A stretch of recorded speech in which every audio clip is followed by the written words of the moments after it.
Hey, what's up, fam? This is Kev. Listen, quick thing.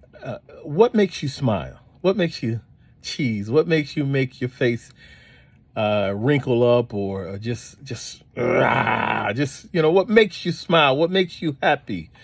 I asked that question because with everything that's going on, the way the election went, terrible. Uh, the hate that's been going on all this year, just so much of it, just so much of it. The reality of it being seen today as it never has been seen over the course of 50 years since the civil rights movement. Seems like it's worse, but nonetheless, nobody's getting water hosed and the dog's not getting sick on them. But what makes you smile through all the stuff that's going on, through the deaths in the families? If you've had death, I know I have. It's rough, it's sad, and not just with the pandemic, some tragic deaths of some friends, and it's been rough. But what makes you smile even through all of this? And if you can harness that which makes you smile and just hold it close to you all the time, and then try to share that to someone who's worse off than you. Because the one thing I do know, that if I look for it, there's somebody hurting more than I am, hurting more than you are. And not to say that the hurt is a thing that's bad. The hurt is just simply, why is our world the way it is? The hurt is just simply, why can't I befriend everybody? The hurt is just simply, why can't I go anywhere in the world I want to go and feel welcome? That hurts when you know just because of this you can't go everywhere. That's sad. But really, if you can harness what makes you smile, what brightens you on the inside. And I know some would say God, some would say going to church, some would say their children, a puppy dog, some would say, there's a lot of things people would say. But if you can harness it, that feeling, and then spread it, man, what a world we would have if how good I feel at any moment in time, and I can walk past someone and see them not feeling as good or feeling really bad, and then and they get the same good feeling I have. That would be awesome. We know that's not the case. I'm not delusional, so I know that's not the case. But I do also know that there are some things that we can do to make people smile, and whatever it is you can do, make someone smile, and I think it'll help you more than it help the person who you made smile. Life is beautiful. Life is for the living, and some people haven't been living. We got to start living, so that when you see somebody who's not living, you'll recognize it and you'll be able to say something. There's nothing better than to be able to speak to someone's life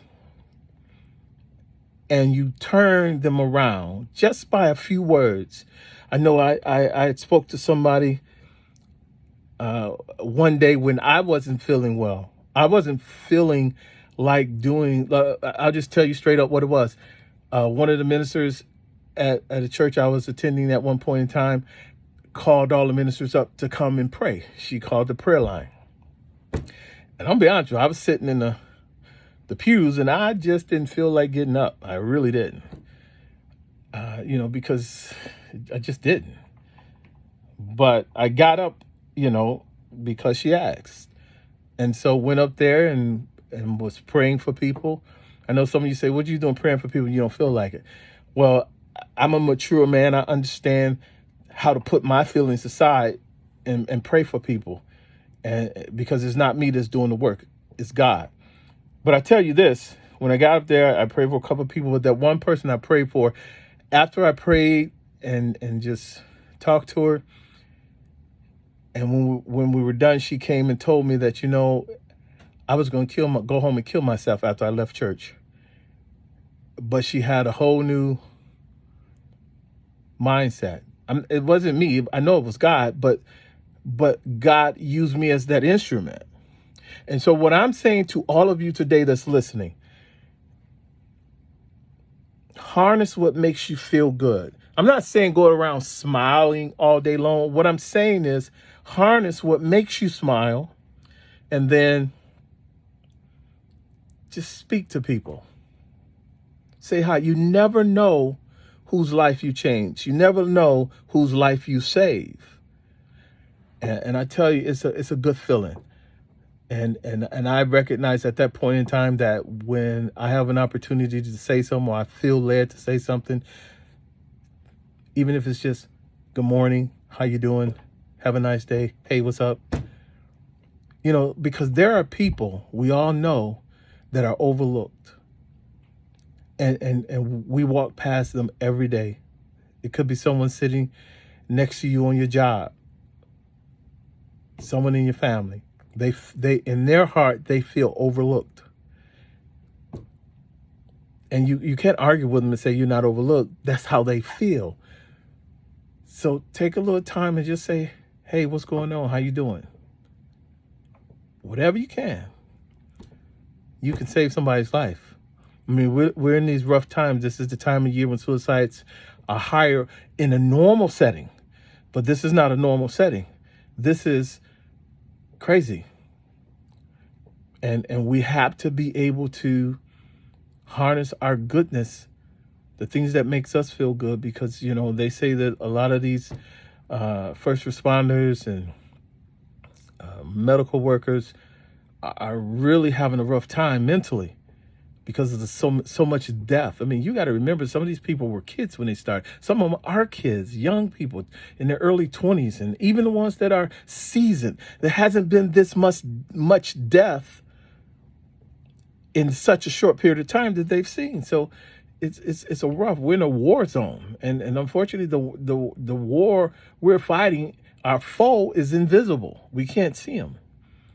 So take the time out to speak to someone, be kind, and treat people like you want to be treated. Well, no, I don't want to say that. Don't do that, because some people want to be treated bad.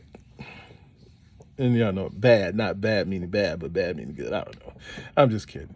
Anyway, hey, look, y'all, I love you. Take care of yourself. Be happy. Life is short. Live your life to the fullest without hurting anyone else. Just enjoy. God bless you. Talk to you soon. Bye.